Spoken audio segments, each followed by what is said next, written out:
get an understanding of what we're talking about when we say common, and it's not commons, plural. When the town was first settled in 1653, land was granted to settlers to set up farms.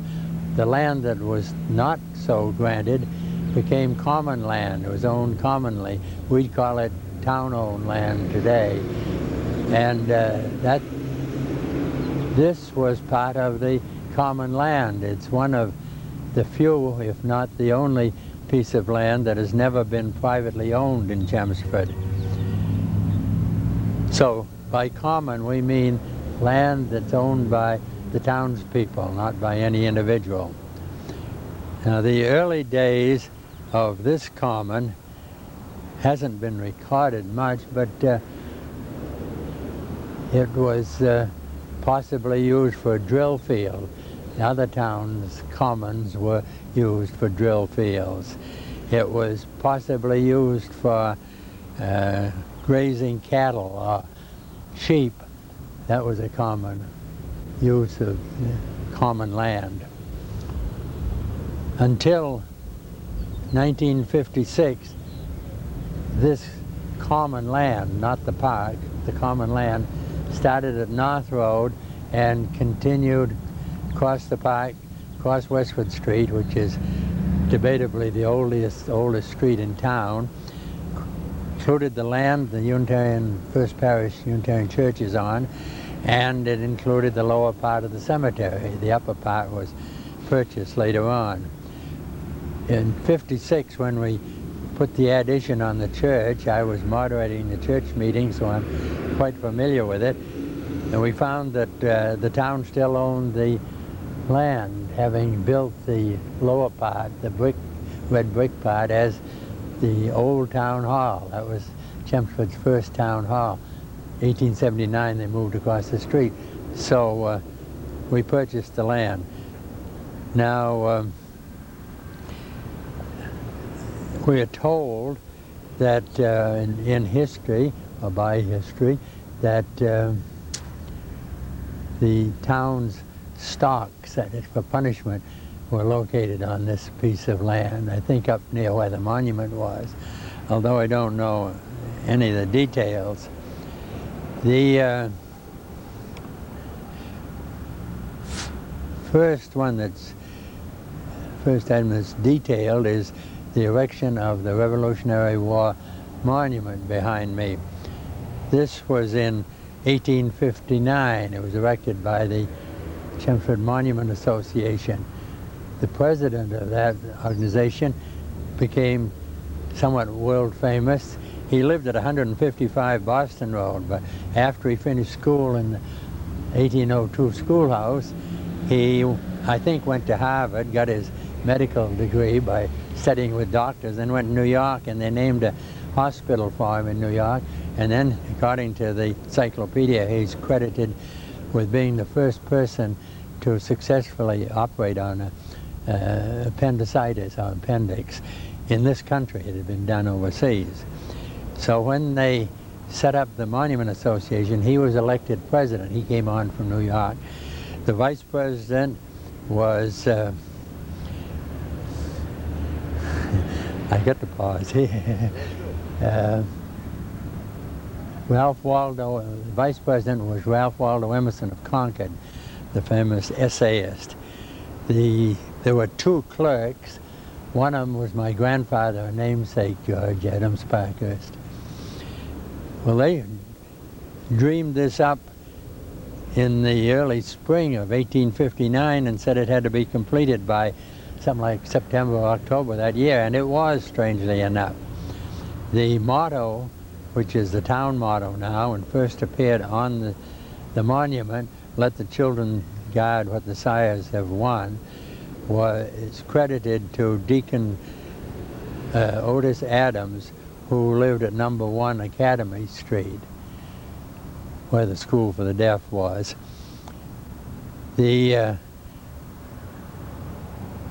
After 1859, the next thing that I'm quite familiar with was in the 20s, when I went to school here. I started school in the yellow schoolhouse over where the fire station is, 1920. And this park, this common, was the playground for the school. It didn't look anything like this. There was no stonework here. As I recall, there were pine trees and maybe a few fir trees, and there was a nice one over where that maple tree is right there. It had been until 1917 when they put in the high school, now the town office building. It had been the town's baseball field. Home plate was down at beyond the toll house there in the corner, and this would have been center field, I guess, here. The ground was clay and gravel and packed as hard as a rock. If you fell down on it, you'd have to get hurt. There was, of course, a fence around the common. I don't know just when that was put in the middle to late 1800s. Consists of stone posts with wooden rails between it, the same as the little park up North Road at the corner of Worthing Street.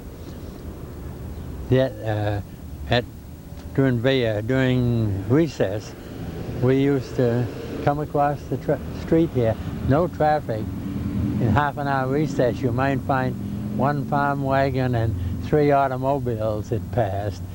We'd come over, and one of the favorite things was to walk on the fence, see if we could walk all the way around without stepping off, because the fence, the timbers, the sharp edge was up, and then there were several gates. They weren't gates, they were openings. I think there's some into the cemetery now, just large enough to get through, and you'd have to walk from post to post on those. There were all kinds of games played at recess. We used to play on the common, on the monument. It was a game that each person would stand on a corner and one left, and they'd try to shift around without the person getting into that. But it was the town's playground, at least the center. I forgot to mention back a little before this that in 1892, the people in Chelmsford that were interested in tennis. Now, tennis was only 19 years old in this country. It was relatively new, and it was called lawn tennis. And I believe in lawn tennis you don't bounce the ball on the ground. I think you have to keep it in the air. But an item that my grandfather wrote in the Lowell Weekly Journal of July 15, 1892 says, "The lawn tennis players have begun their haying on the common, which would look much more attractive were the entire enclosure treated in a like manner." So it must have been tall hay here. And I think the tennis courts were along Westford Street, that being the levelest, most level area. In 1924, the Parent Teachers Association bought frames with 4 swings on them and 4 teeter boards or seesaws, and installed those up across the street from the Baptist parsonage. Common wasn't landscaped as we see it today until about 1928. You see, the school was abandoned here in 1926, June of 26, and in the fall it opened in September 27 at the McFarland School on Wilson Street. Susie McFarland had been the 8th grade teacher and principal here, and she did the same for 3 years before she retired in the other building. But after about 2 or 3 years, the town decided to make it look pretty. So they took out trees that were along where this stonework was, and put in the stonework and the shrubbery and the lawn, and really made it a nice looking park, which it is today. To go back to 1923, Chelmsford had its first 4th of July parade since 1907. They had one then. It was run by Girl Scout Troop 1, which was in Chelmsford, and the Village Improvement Association jointly. They had booths here at this end of the common, along just 4 or 5. They were run by local organizations, nothing commercial.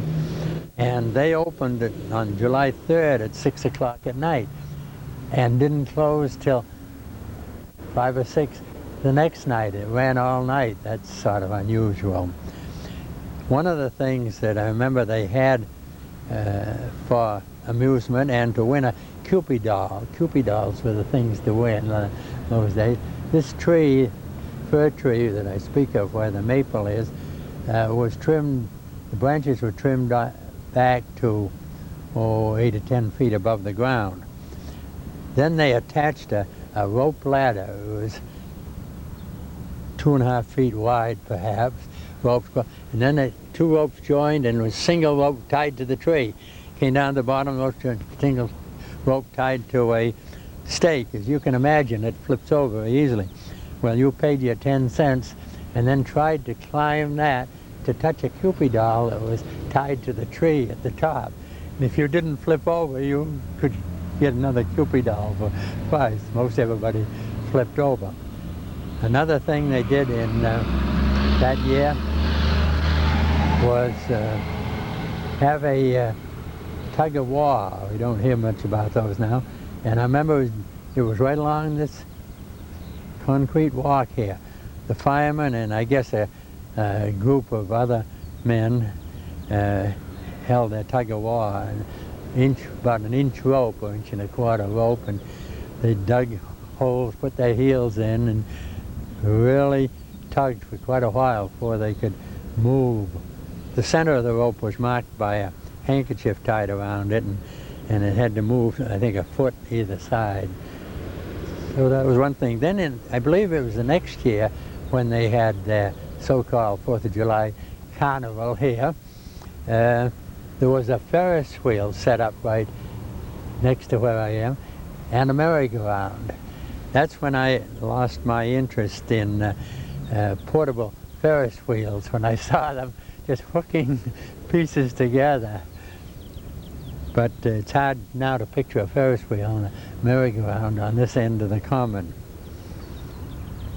The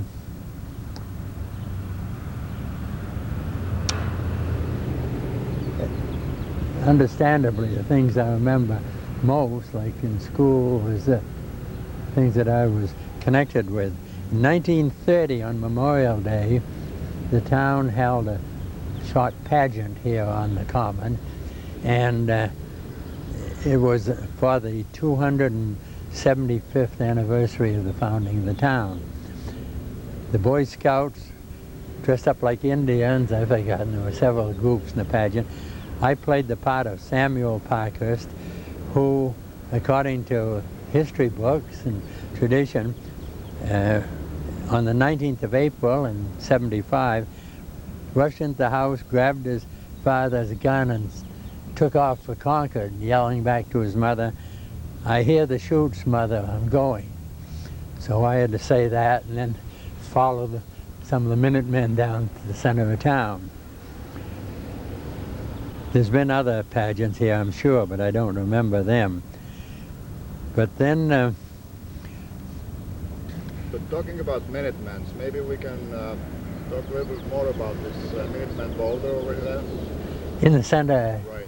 That was put in I believe, 1898 or 9 by the DAR chapter from Lowell and Chelmsford. And that indicates the spot where the Minutemen gathered on the 4th of July. Some of them went right from their homes to Concord, but the majority of them gathered here. And the minister in the church pleaded with them to come in and pray, and they said, "We've got more important business to do." And then they took off, and of course they went through the center of town and Bartlett Street and Adams Avenue, because Boston Road didn't exist in those days on this end. And one of the Minutemen, I think he was one that gathered here, was was Benjamin Pierce, who later became the father of President Franklin Pierce. But I guess that's... Okay. How about the town hall? Town hall and the church? Well, the first church in Chelmsford was built on the site of the present First Parish Church. This is the fourth building. The third building burned on April 13th, 1942, right to the ground. It had been the meeting house. Now, the meeting house is church, and also it's a place of the town meeting. Regardless of what the U.S. Constitution said in 1779 or somewhere in there, Chelmsford, it took a long time to get the word to Chelmsford, because 1830 was the first time that town business, including hiring the minister, was not done at town meeting. The church separated in 1831. Well, this had been the meeting house. When it burnt, the question was, do we build a town hall and a church, or do we build another meeting house? And people got together and talked it over and decided to build a town hall and a church, separate. So the town built the red brick part of the basement of the church, what we call the vestry. That was really the first town hall. It's the only old town hall we have. This one is still the present town hall. We don't have a newer one. One up on Billerica Road is the town office building.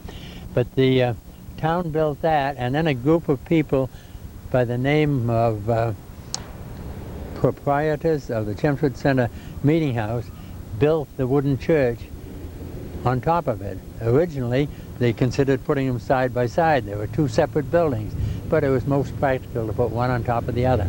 There was no stairway, no connection between. They danced in the town hall. What's now the church kitchen was the select men's office. When they danced, they'd put a pot-bellied stove in the middle of the hall and run it up till it was about red hot, and everybody was warm, and then they stuck two logs under it, and four men would put them on their shoulders and march out, and the orchestra would play the dirge. I've heard that from a man that had done that. But in 1879, when my grandfather was town clerk, they built this building here, probably opened in 80, and they didn't deed the old town hall for 2 or 3 years. Then they sold it for a minimal sum to the church. But in 1956, when we put on the addition, the educational wing in the McFarland Chapel, I was moderating the church meeting, so I remember this. We discovered that we didn't own the land. The church didn't own the land. The town had never deeded the land, just the building. So we hustled around, and if you read the annual town meeting for 1955, I believe it is, there was an article passed to sell the land for, I don't know, $10, $100 or something. And so then, for the first time, it became private property. There was also a clause in that deed that said the town could enter the church at any reasonable hour to take care of the town clock. Of course, the town clock had been built by a group of individuals, and was finally turned over to the town. And I think in the 20s, Mr. C. George Armstrong, that owned the Canada Dry Plant, Chelmsford Ginger Ale Plant, used to send one of his men down to wind the clock, so the town or the church or nobody paid anything for it except him, and to mow the church lawn. Then the town took it over. They appropriated $300 a year for the clock winder. I don't know how much he gets now, but he can go in there any reasonable time according to the deed. The back of the church was the horse sheds. In the old days, people come to church, wanted a place to put their horses in out of the weather. It's shown on early sketches of the church, but sometime in the early 20th century, the horse sheds were sold to John Wilson, who lived about where CVS is on Chelmsford Street, and he moved them down there. I got a picture. I took pictures for the Historical Commission, and I got a picture of the horse shed about 3 days before heavy snow flattened it out completely, so we do have the horse shed. But in front of that horse shed, and of course there was just the church building, so didn't go back too near the cemetery. There was a road from Westford Street at the corner of the cemetery along this side of the cemetery wall up to Westford Street in front of the 1802 schoolhouse. There was also a road or a street started at the same point and looped up at the base of the church steps. There's a big granite slab there, so if you came up in your carriage and wanted to step out into the church, you didn't have to go up to your knees in mud. Those were accepted streets, believe it or not. In 1920, the town meeting voted to abandon those two streets. Now, what cemetery? the cemetery was, we don't know when it was started. The oldest grave is 1690, Grace Livermore. Then there's in 1692, there's a woman named Chamberlain. 1693, one of my ancestors, Richard Hildreth. And that stone's easy to see because in 1909, the Hildreth Association dug up the stone, turned it around, and set it into granite stone. So if you look over there and you see slate and granite, that's the third oldest gravestone. There were undoubtedly earlier ones, but these are the earliest identifiable ones. And later on, land was purchased to put in the stones up on the hill. But they always built cemetery in the churchyard, so that was very logical, and it probably dates back to 1670 or 1680 or something like that. Now in 1955, possibly 54, but I think it's 55, when we're celebrating our tercentenary of the incorporation of Chelmsford, the Clark School in Northampton put in a marker over on Academy Street, or off Academy Street, indicating that the house at number 1 Academy Street was the first school in the United States where pure oral method was taught to blind people. And by pure oral method, they meant lip reading. There were only about 5 students there. I think it was 1868 or thereabout. And there were about 5 or 6 students. And one was Mabel Hubbard. She later achieved fame as Mrs. Alexander Graham Bell, and it was because of his interest in working with her that, and he did a lot of other experiments before he got to the telephone. That was there. And I think I pointed out that Deacon Adams was the one that came up with the idea of let the children guard what the sires have won. He lived there. The, let's see now, of course, on 1991, the stone that has the flowers around it under the purple beech was set in there, and the garden club who donated it had a dedication ceremony, and I was the speaker. I have a tape of that, which isn't good because of the traffic noise, but What is the story about this purple beech, actually? well, that tree was set out in 91 on the plaque? The stone was 89. 1891, that tree was set out by the entire high school. It was either 31 or 32 students. The high school being one room in the yellow schoolhouse. My mother's in the front row, and her classmates are in there. I identify many of them. We have a good picture of that set out. At the time, the tree was probably about 8 or 9 feet tall and about the size of my thumb. It's grown a little bit since then. During World War II, where the sign on the lawn of the town hall now is was an honor roll that listed the names of everyone in the U.S. service in the war. And after the war, probably about 1948, that was torn down, and instead the stone monument across from the firehouse was erected to veterans. Incidentally, this tall monument here was dedicated to all the veterans of Chelmsford, where we had veterans. The Revolutionary War, it's known as the Revolutionary War, 1812, and I don't think we had any soldiers there, so the Revolution was the only veterans we've had. Since then, it's become representative of all veterans. In 1923, 24, for several years after that, the Memorial Day Parade started in front of the town hall with the town band right behind the chief.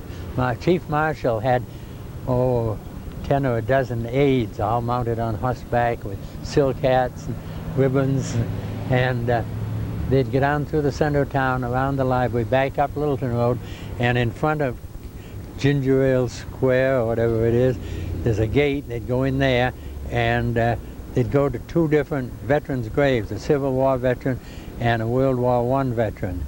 The Civil War chaplain, because there were probably, in my memory, 6 or 8 Civil War veterans still around, they would have a memorial service at one of the graves of one of the Civil War veterans, and then the Legion would have a service at one of the World War I veterans. Then they'd reform and come down the hill beside the 1802 schoolhouse, across the street, over to the monument, and they'd fire a salute there, and the band would play a number. Then the band would lead the crowd across the street into the town hall. The band would go up to the balcony, from which they would play a few selections. The people would fill up the seats on the hall floor, and then they had the same program every year. They would have a speaker, but one person always recited Lincoln's Gettysburg Address, and somebody else always recited In Flanders Fields. The band would play a couple of numbers, and then the veterans would be given a luncheon by the town. Now, in connection with Memorial Day celebrations, they used to decorate the monument.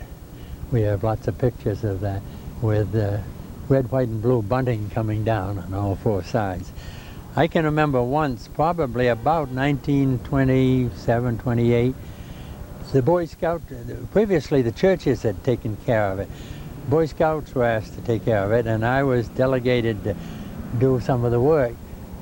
We didn't have a aerial ladder in those days, and I don't know why we didn't use an extension ladder, but the fire department had a horse-drawn wagon, which I only saw pull out once, in the little firehouse behind this gray house, and it had ladders on it. One of the ladders was a long one.